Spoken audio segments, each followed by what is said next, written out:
to my channel once again. Always happy to see you here.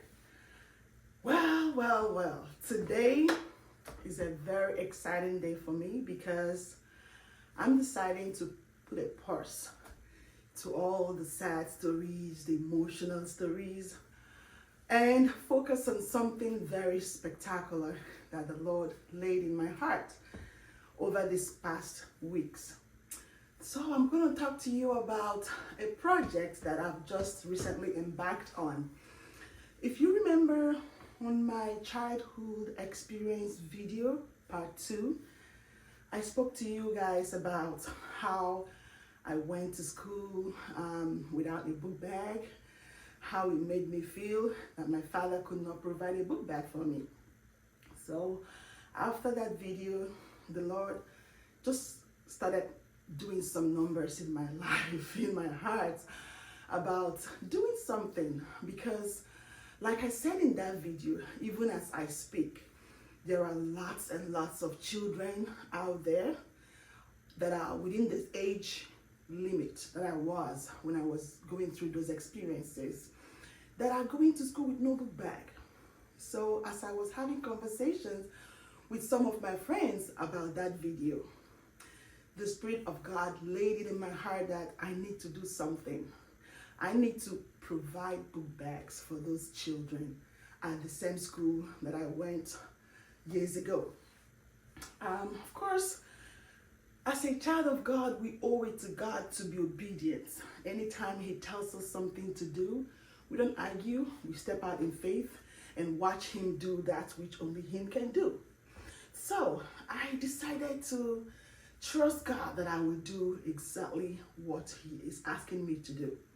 I reached out to one of the teachers that were in that school during the time that I was a student there, and asked her to make some inquiries for me and find out how many students are in that school and find out how many of them that are really in need of a book bag.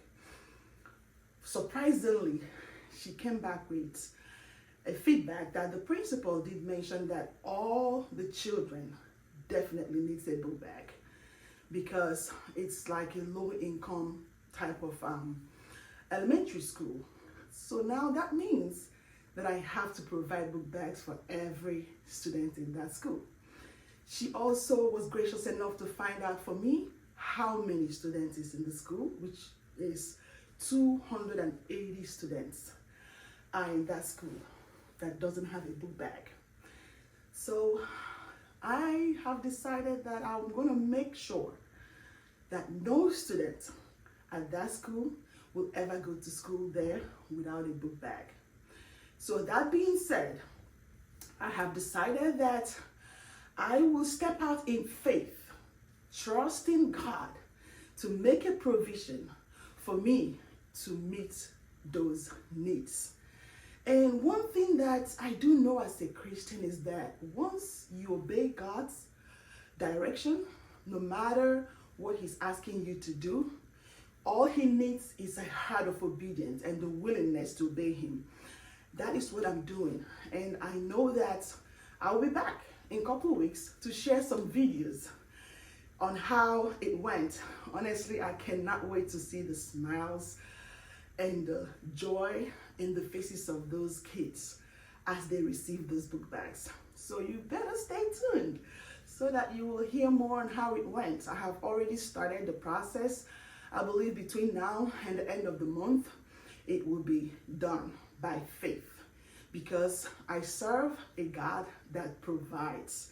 He's the owner of the whole universe.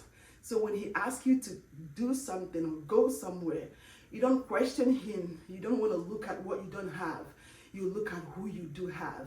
And one with God, once we are with God, we have it all.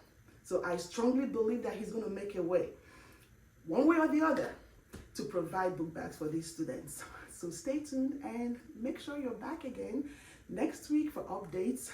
And then after the project is done and I share all the details with you, then we can go back. We will then go back to where we left off, which will be my experience as a teenager growing up. Thank you so much for your time. See you next time. Bye bye.